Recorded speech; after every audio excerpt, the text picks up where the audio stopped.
Halo, Assalamualaikum warahmatullahi wabarakatuh. Semangat hari Senin, tanggal 5 Oktober 2020. Nah, hari ini kita mulai masuk di tema 3, yaitu peduli terhadap makhluk hidup. Di tema 3 ini, yang kita akan bahas itu nggak jauh-jauh dari yang namanya makhluk hidup, manusia, hewan, dan tumbuhan. Terus setelah ini Mislan akan jelasin tentang yang namanya wawancara. Jadi muatan pelajaran bahasa Indonesia di tema 3 itu tentang wawancara. Bagaimana melakukan sebuah wawancara, apa yang harus dipersiapkan, bagaimana membuat laporan hasil wawancara. Nah, Mislan akan bahas setelah ini semua tentang wawancara. Tugas hari ini Mislan minta kalian menyalin semua penjelasan dari Misulan. Kalian mencatat semua dari penjelasan Misulan tentang wawancara. Kenapa Misulan minta kalian menyalin? Kenapa Misulan minta kalian mencatat? Biar kalian setelah kalian mendengarkan dan melihat penjelasan Misulan, kalau kalian catat lagi, kalau kalian salin lagi, insya Allah itu akan lebih berbekas di pikiran kalian. Jadi sebelum Misulan tugaskan kalian membuat wawancara, kalian harus paham dulu tentang hal-hal yang berkaitan dengan wawancara. Jadi khusus hari ini tugasnya hanya mencatat penjelasan Misulan. Apa yang Mislan omongkan di video, kalian harus catat.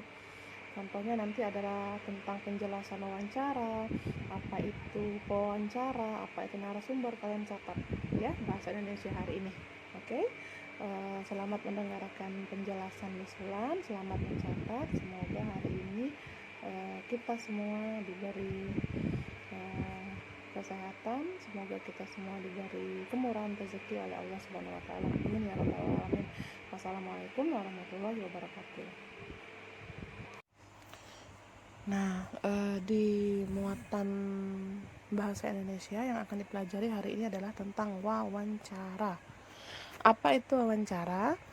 Wawancara adalah percakapan antara pewawancara dan narasumber dalam bentuk tanya jawab. Kegiatan wawancara bertujuan untuk mendapatkan informasi akurat dari narasumber.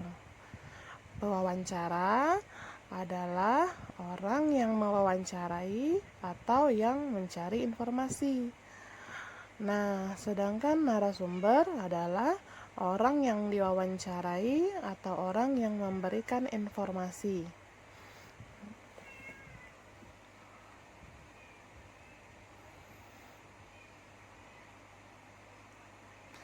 Jadi agar kegiatan wawancara dapat berjalan dengan baik, terlebih dahulu kita harus menentukan topik. Topik sangat penting karena menjadi pokok yang akan dibicarakan sehingga dapat terfokus. Setelah menentukan topik, kita perlu membuat daftar pertanyaan yang akan diajukan kepada narasumber.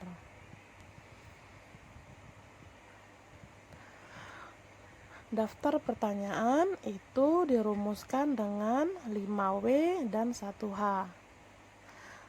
What, who, where, when, why, dan how. Seorang pewawancara harus menyiapkan daftar pertanyaan dengan rumus 5W, 1H.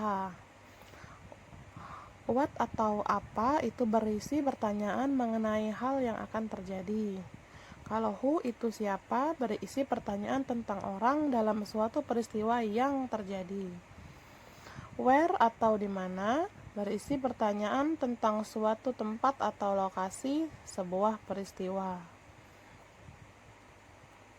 When atau kapan, berisi pertanyaan mengenai waktu dalam suatu peristiwa.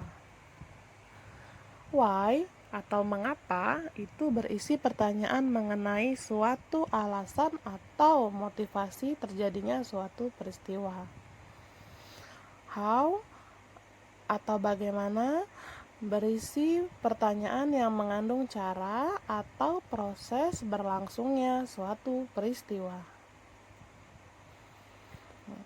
Seorang pewawancara harus dapat membuat daftar pertanyaan yang baik.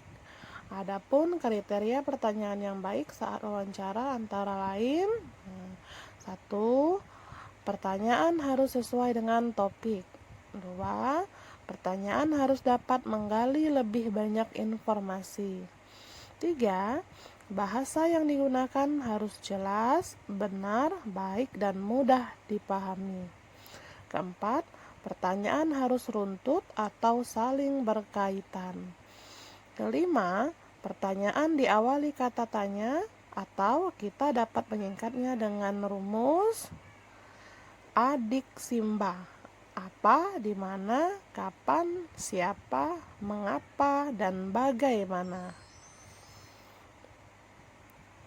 Ada beberapa hal yang harus diperhatikan pewawancara sebelum melakukan wawancara, yaitu 1.